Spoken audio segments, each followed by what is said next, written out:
Assalamualaikum warahmatullahi wabarakatuh. Hai, selamat pagi semuanya. Kembali lagi dengan saya, Ulan Purnama Sarifinia di mata pelajaran PPKN. Nah, hari ini kita akan membahas mengenai urusan pemerintahan pusat dan daerah. Assalamualaikum warahmatullahi wabarakatuh. Hai, selamat pagi semuanya. Kembali lagi dengan saya, Ulan Purnama Sarifinia di mata pelajaran PPKN. Nah, hari ini kita akan membahas mengenai urusan pemerintahan pusat dan daerah. Assalamualaikum warahmatullahi wabarakatuh. Hai, selamat pagi semuanya. Kembali. Nah, seperti yang kita ketahui bahwa Indonesia terdiri dari banyak provinsi. Nah, provinsi itu terdiri dari kabupaten dan kota.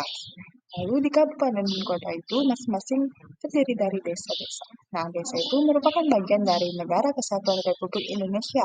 Oleh karena itu, membangun desa berarti juga membangun secara nasional.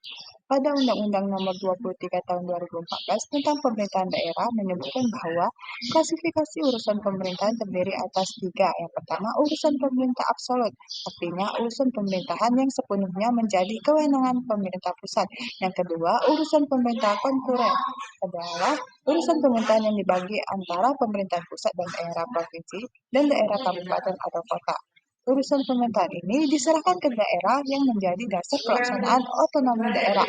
Lalu yang ketiga ada urusan pemerintahan umum, yaitu urusan pemerintahan yang menjadi kewenangan presiden sebagai kepala pemerintahan. Urusan pemerintahan absolut sebagai urusan pemerintahan yang sepenuhnya menjadi kewenangan pemerintahan pusat meliputi politik luar negeri, pertahanan, keamanan, justisi, moneter, dan fiskal nasional, serta agama.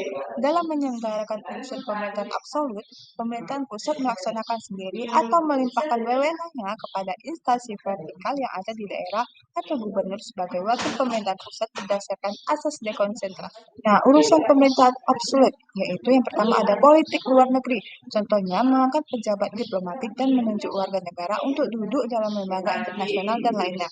Yang kedua, pertahanan, misalnya mendirikan dan membentuk angkatan bersenjata, menyatakan damai dan perang, dan sebagainya.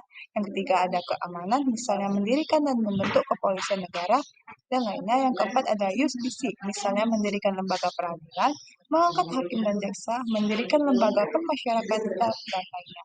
Lima, moneter dan fiskal nasional, misalnya mencetak uang dan menentukan nilai mata uang, dan yang lainnya.